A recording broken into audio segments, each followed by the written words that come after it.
You're listening to the Future Tech Podcast with Richard Jacobs. Future technologies such as artificial intelligence, stem cells, 3D printing, gene editing, Bitcoin, blockchain, the microbiome, quantum computing, virtual reality, and exploring space are much closer than you might think. In fact, many early versions of these technologies are in play right now, and the companies that are using these technologies are the focus of this podcast. My goal for you, the listener, is to learn from these podcasts. You may very well learn something that may change the course of your life for the better, steer you towards a new career, or give you insight into addressing a thorny medical problem. Remember, this podcast and its content is informational in nature only. No medical, tax, legal, financial, or psychological advice is being given. If you've enjoyed the podcast, please listen, subscribe, like, and tell your friends about it. Thank you.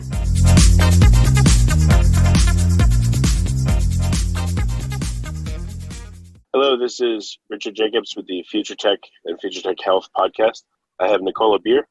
She's a world-leading authority in how to save your marriage and maintain a close and fulfilling relationship. She's an international best-selling author of 4 books. She's been featured on ABC, CBS, NBC, Fox News Network, Huffington Post, and Wall Street Select. And she's the founder of the award-winning Empowered Love Program, an affair recovery program, and a marriage makeover online that's an audio program for individuals or couples. So, Nicola, it's great to have you. How you doing? Yeah, I'm wonderful, thank you. I'm really excited to be here. Thank you so much for having me as a guest. Yeah, no problem. So how did you get into the whole save your marriage arena? Hopefully it wasn't from a bad experience yourself. Well, actually, I started wanting to help people to get through divorce because my parents really suffered with divorce, and me and my siblings did. Not necessarily because of the divorce, it was more the way that they fell out, they argued, we were brought into it as children, so it was actually quite painful growing up. And so I decided that I wanted to really help couples through divorce, children through divorce. So I did all of my qualifications in grief and loss and supporting people through divorce. And then I kept meeting couples that were saying to me that they didn't actually want to be getting divorced, but that they were talking through their problems and that they couldn't find a way forward, or they'd gone to marriage counselling, traditional marriage counselling, where they just asked them to repeat all of their problems, drag everything up, and they were going round and round in circles, and it made things worse. And the more times I kept meeting couples who were saying that the marriage counselling had made it worse, I thought, okay, this is what I need to be doing. Rather than helping people through a divorce only, I really need to look at and focus more on helping couples to stop divorce, or individuals that want to single-handedly save their marriage, give them the tools and the skills to do that. So that actually then became my focus. So in a way, I kind of fell into it, and I've really, really enjoyed working in this area now. It's something which I really love helping in. It's something I feel is so needed. So what's a typical situation? Who comes to you, the man or the woman? Is it both? And what are typical backstories? Yeah, so it's completely mixed actually, but there tends to be trends in one way. So when the women come to me, normally they want to save the relationship and they want their husband also to join the program, and we go through my online couples program, which has 3 main areas, focusing on the actions that create that love and connection, actions that move a couple forward, clearing the negativity and resentment, and great communication. So I tend to go through the steps as a couple when most of the women contact me. Men tend to contact me when their wife has said, I want a separation, or move out, I want a divorce. And then this is when the men have this massive wake-up call, and they say, Nicola, you have to help me save my marriage. My wife has been saying for me to change for a long time. I've just been ignoring it. And now I'm trying to do everything I can to try and save it. And sometimes then they go into sort of a desperate mode. They become too needy. They say things that cause more fallout and make their wife go even further away from them. So I tend to work with the men online more, how to save their relationship, how to start taking the right actions, how not to push them even further away, if that makes sense. Well, actually, I'm sure it doesn't make sense to the men that are unintentionally doing it when they want to get back together. So let's delve into that.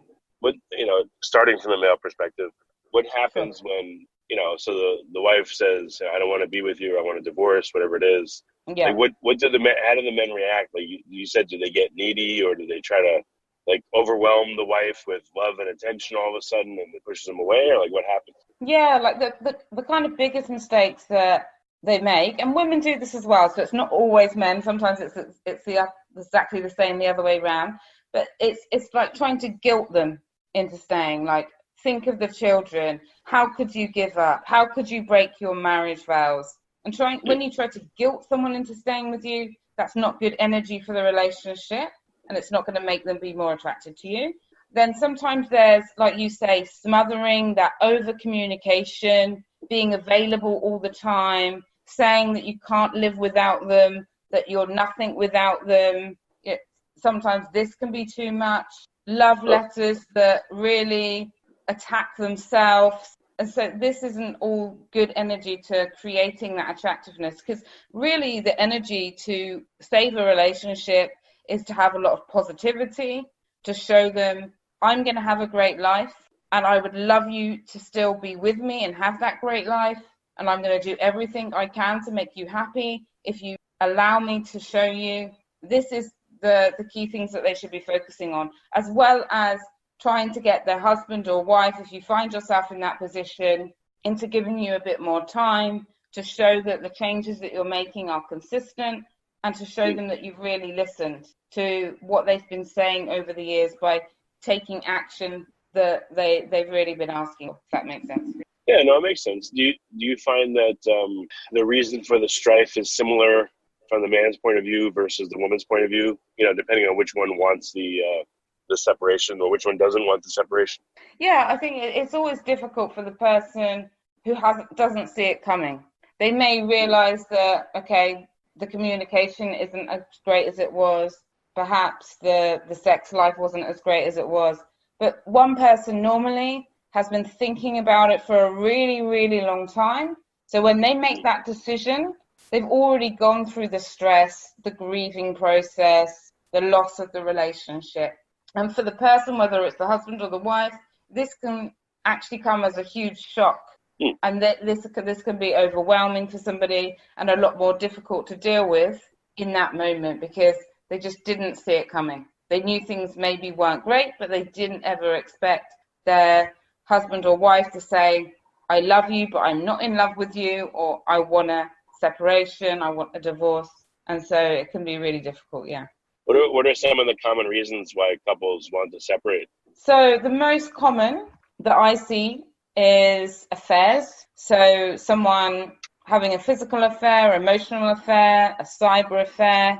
That's like the most common. The second is addiction. So somebody addicted to something, when putting the addiction before the relationship for obvious reasons, that's going to cause a lot of fallout. And then procrastination in a couple has a massive impact. So this is where one person feels like, I'm doing everything for the relationship. This person is organized. They tend to have taken on more and more responsibility for the activities, for organization. And the other person is more laid back in their life, and they don't do the things that they said they're going to do. And over time, one person just says, right, that's it. I've tried and you're not helping me. I may as well be on my own. And then they want to separate. So that's another big reason. And then sometimes angry outbursts. So people who, unfortunately, their anger is getting worse and worse because they're not clearing their resentment. They're not clearing their negative thoughts. And sometimes they do things like bash a wall or kick a door. And the person obviously gets scared for themselves, scared for their children. And they don't find this anger attractive, and they want to leave. Is there I don't know, what other commonalities do you see? Do you see like relationships after the 2-year mark, it's a watershed moment, or are there watershed moments in relationships like 2, 5, 10, 20 years, or is it all over the place? Really, it's all over the place. However, the first 2 years of children, it's a very high time for marriage problems, because the couple, obviously with children, like as you're an expert in sleep, the lack of sleep takes a massive toll on the relationship. the new financial pressures, the new responsibilities, adjusting to the different roles. Because if we think about it, the main reason that people get divorced is misaligned expectations. And so often when couples have children, one person can think, okay, as a father, you should be acting like this, you should be doing this. As a mother, you should be acting like this, you should be doing this.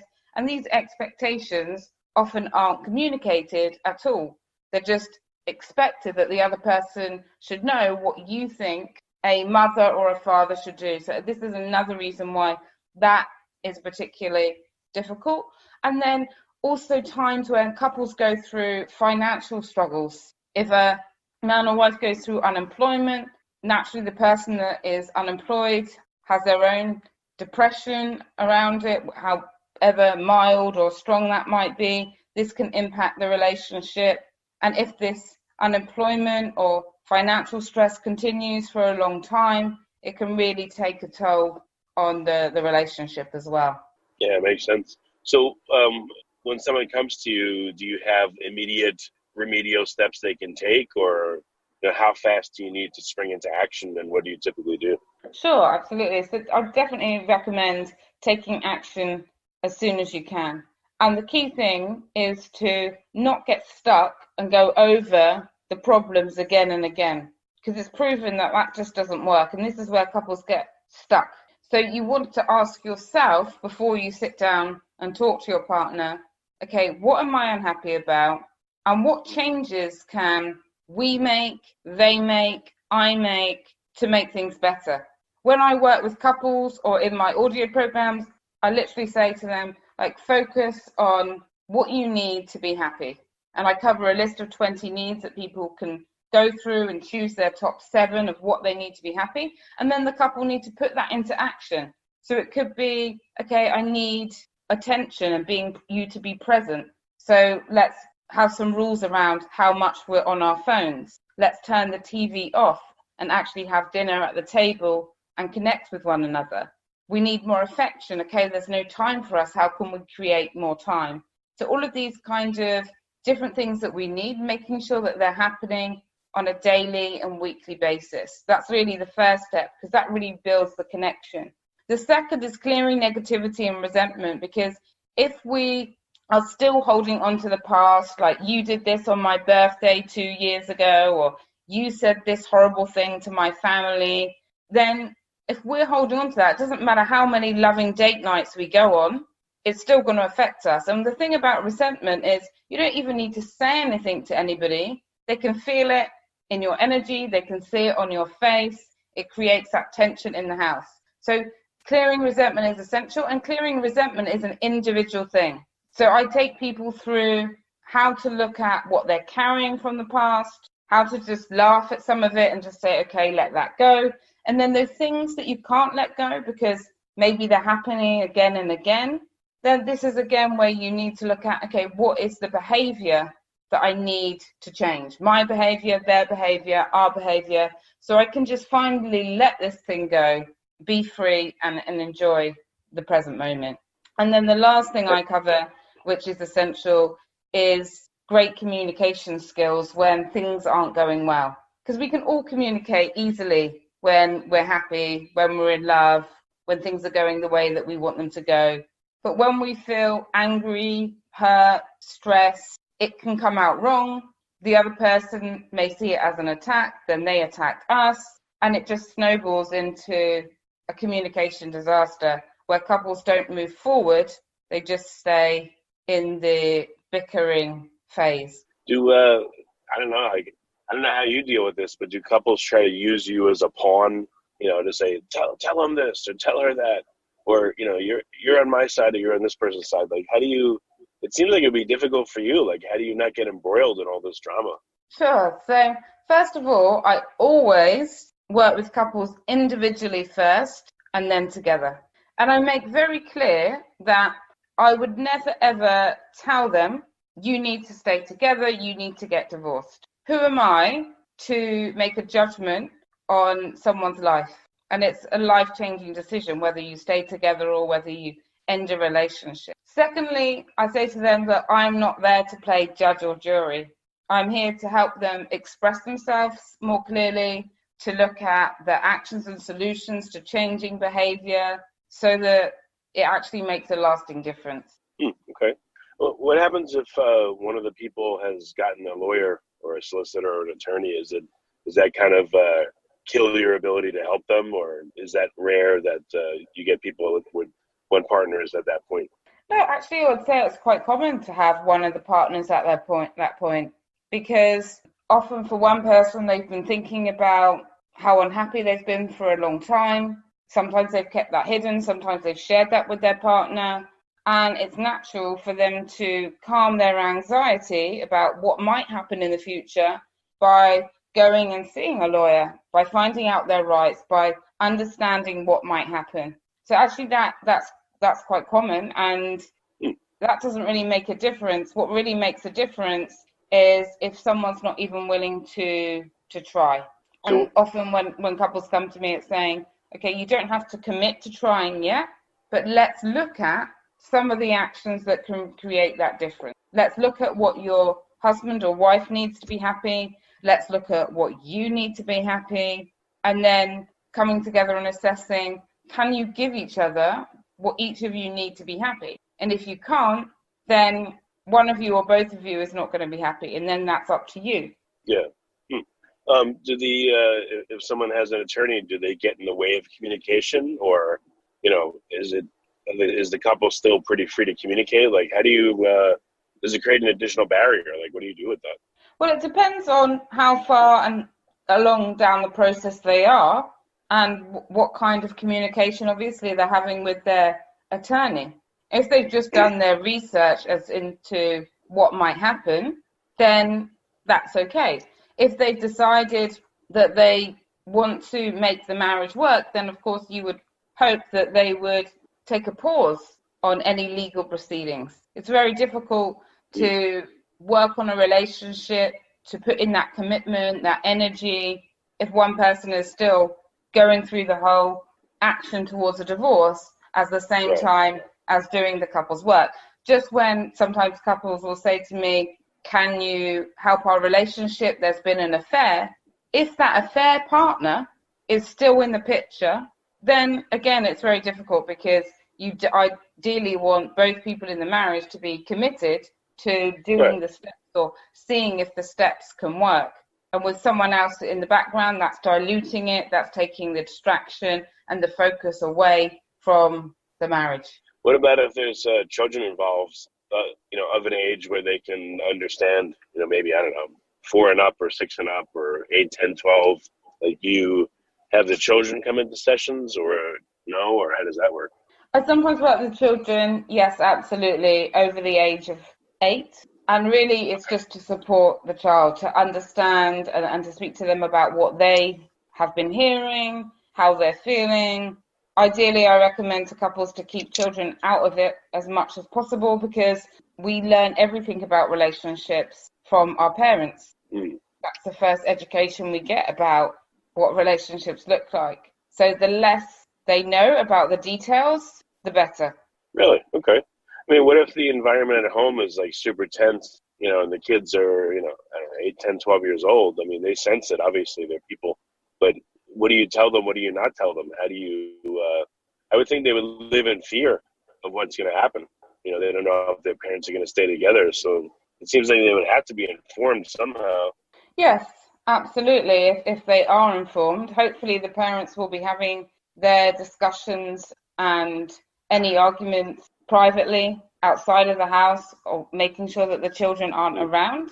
In the cases where the children are listening or are aware, then absolutely. And the first thing you would need to do for your children is to have a conversation with them and to calm their anxieties. So maybe in that case, if they have found out that you've been talking about divorce, or if they have heard you argue time and time again, to sit them down and say to them, look, we're trying to work things out.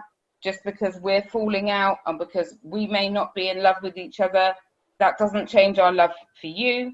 Rest assured that you're going to stay in this house, or whatever that you can assure them, that you're going to stay in this city, or going to stay to the same school, that we're trying our best, that we love you. If you have any concerns, please come and talk to us. Would you like to see a counsellor at school if you're finding it difficult? These are the kind of things that would need to be said, because children are naturally more anxious anyway. And if there are things happening and no one's communicating with them, of course, their anxiety is going to get a lot worse. And how long, I know it depends on the couple, but how long on average does it take to see whether there'll be a resolution or not? Well, change can happen quite quickly if both people are willing to put in the action. If you're sitting and not doing any loving actions and you're just waiting for your feelings to change, not a lot changes. And this is where individuals get stuck. They think, well, I'm not sure if I want to do any of the actions, or I'm not sure if I want to be in the relationship or not. And then they just wait for their feelings to change. They overanalyze, and this can take forever. If you're just not actually doing anything, you're stuck with your thoughts going round and round and round. If you do some of the loving actions, like go out on nice date nights, make more time for each other, communicate better, all of these different kind of things, and it's still not having an impact, and you've given it a real strong go for, let's say, 6 months or 12 months, then you may want to look at, okay, why isn't it working? And then take it from there. So in addition to seeing you, it sounds like you've created a bunch of resources for people. So what are they? Sure, absolutely. So the first resource that a lot of people find me on is my Save Your Marriage podcast, available on iTunes and Spotify and all the other podcast platforms. So there I have 150 episodes on all different topics in strengthening a relationship and how to overcome marriage problems. And then on my website, I have 3 audio programs for couples, and these or individuals as well. So I have an affair recovery program. I have a couples program, which is called the Empowered Love Formula and Marriage Makeover, both that have 21 different audio lessons on how to communicate more effectively, revive intimacy, let go of that negativity and resentment that I mentioned, and the actions to create more closeness. So those are sort of the resources that I have. And then obviously there's working with me one-to-one, either one person in the relationship or a couple. Right. And what's the best way to get in touch with the podcast? It's called the Save Your Marriage podcast, and it's everywhere podcasts are available, right? Yeah, Save Your Marriage with Nicola Beer. And then my website as well, nicolabeer.com, has all the free resources there. I have a free ebook, 7 Secrets to Saving Your Marriage. And once you download that, you'll get a Forgive and Let Go meditation, which can be really powerful if you're feeling stressed about things that have happened in the past. And you'll also get email support from me. So that's a really great option, and you can get that on nicolabeer.com. Excellent. Okay. And all your resources are there. Well, Nicola, I don't know how you do it. I don't know if I'd want to do that, but thank God there's people like you that do this. So I appreciate you being on the podcast. Thank you. Thanks so much.